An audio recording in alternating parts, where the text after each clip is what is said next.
बीच एक बड़ी खबर श्रावस्ती से मिल रही है। नूरी बाबा की जांच करेगी एसआईटी। नकली नोटों के धंधे में शामिल था नूरी बाबा। कबाड़ी से मौलाना बना था नूरी बाबा।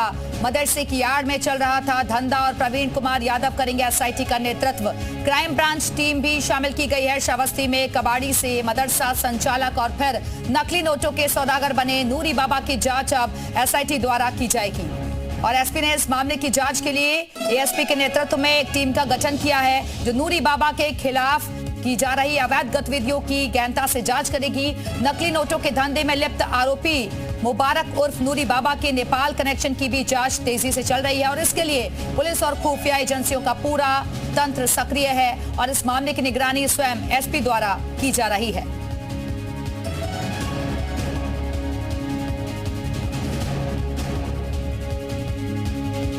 तो नूरी बाबा की जांच करेगी एसआईटी की टीम। नकली नोटों के धंधे में शामिल था नूरी बाबा। कबाड़ी से मौलाना बना था और मदरसे की आड़ में चला रहा था धंधा। और इसी खबर पर और ज्यादा बातचीत के लिए हमारे साथ हमारे सहयोगी विशाल रघुवंशी इस वक्त जुड़ गए हैं। विशाल, ये बहुत बड़ा खुलासा हुआ है। कबाड़ी से मौलाना बना नूरी बाबा और उसके बाद मदरसे की आड़ में ये गोरख धंधा चलाया करता था।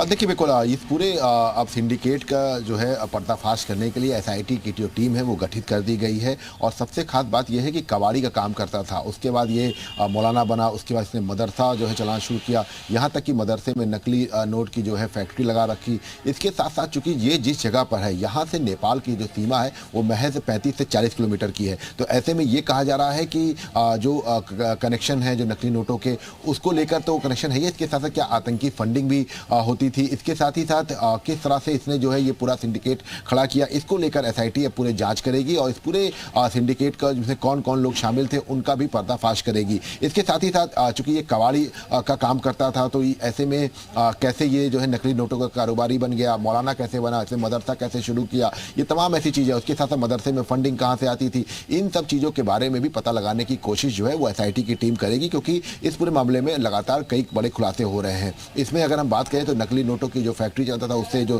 फेक करेंसीज बनती थी उसको लेकर भी जो है पहले से भी कई इनपुट्स आते रहे। लेकिन हाल के ही सालों में लगातार जिस तरह से जो इनपुट थी जांच एजेंसियों के उसमें यह था कि नकली नोट जो है वो अब नेपाल के रास्ते से आना बंद हो गए हैं। लेकिन इसके बाद भी अगर यहाँ पे इसने फैक्ट्री डाल रखी थी और बाकायदा इसने जो मशीनें लगा रखी थी, इसके साथ साथ मदरसा चलाने लगा था, उस मदरसे में के जरिए जो है नोटों खपाया जाता था। ये तमाम ऐसी चीजें हैं जो इसके बारे में पता लगाने की कोशिश जो है वो की जाए, क्योंकि इसके बारे में तमाम जानकारियां जो है वो सामने आ रही है, जिसको लेकर अब एसआईटी का गठन कर दिया गया है। एसआईटी अब इस पूरे मामले को लेकर जांच करेगी। ठीक है विशाल, बने रहेगा, वापस आएंगे आपके पास।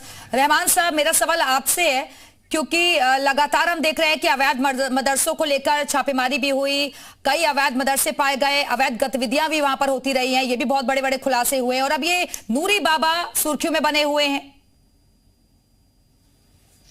देखिए, नूरी बाबा की तारीख आपने खुद ही बता दिया है कि वो पहले कबाड़ी का काम करते थे, उसके बाद उन्होंने दाढ़ी रख लिया, टोपी लगा लिया और फिर वो कहीं जाके मदरसा चलाने लगे, या किसी मस्जिद में बैठ गए या किसी मदरसे में बैठ गए और फिर उस मदरसे के संस्थापक बन गए और उनसे कुछ गलत कार्य हो रहे थे।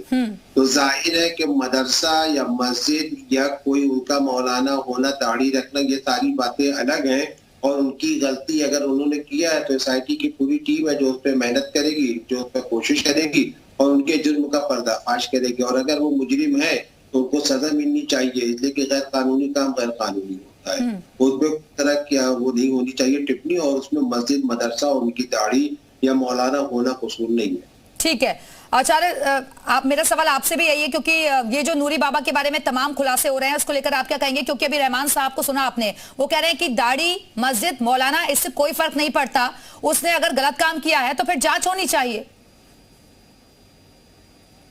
साफ था, इसलिए इस तरह का काम किया, इस तरह का अपराध किया। अगर वह भारत की संस्कृति, सभ्यता और संस्कार सिखा रहता हो व्यक्ति, तो इस तरह का जघन्य अपराध नहीं करता। ऐसे अपराधियों को फांसी की सजा होनी चाहिए, बल्कि सामान्य सजा नहीं होना चाहिए। ऐसे लोगों को फांसी देना चाहिए ताकि भविष्य में कोई ऐसा राष्ट्र के खिलाफ राष्ट्रद्रोह का काम ना करे। और मैं यह मानता हूं, जो स्कॉलर बैठे हुए हैं मौलाना, इनको भारतीय संस्कृति का ज्ञान नहीं है, ना ही इनको विषयों का ज्ञान है।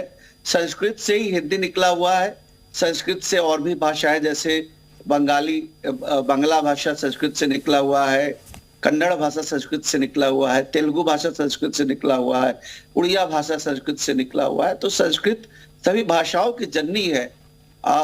हमारे देश में जिस तरह मुगलों का शासन रहा, इसके कारण हमारा संस्कृत राष्ट्रीय भाषा नहीं बन पाया, नहीं तो आज भारत का राष्ट्रीय भाषा बिल्कुल। तो अब मदरसे के सिलेबस में भी संस्कृत को शामिल किए जाने का फैसला लिया जा रहा है, जिसको लेकर आपत्ति भी जाहिर की जा रही है। कई तरीके के सवाल भी खड़े हो रहे हैं। बहुत बहुत शुक्रिया आप सभी मेहमानों का हमारे से जुड़ने के लिए।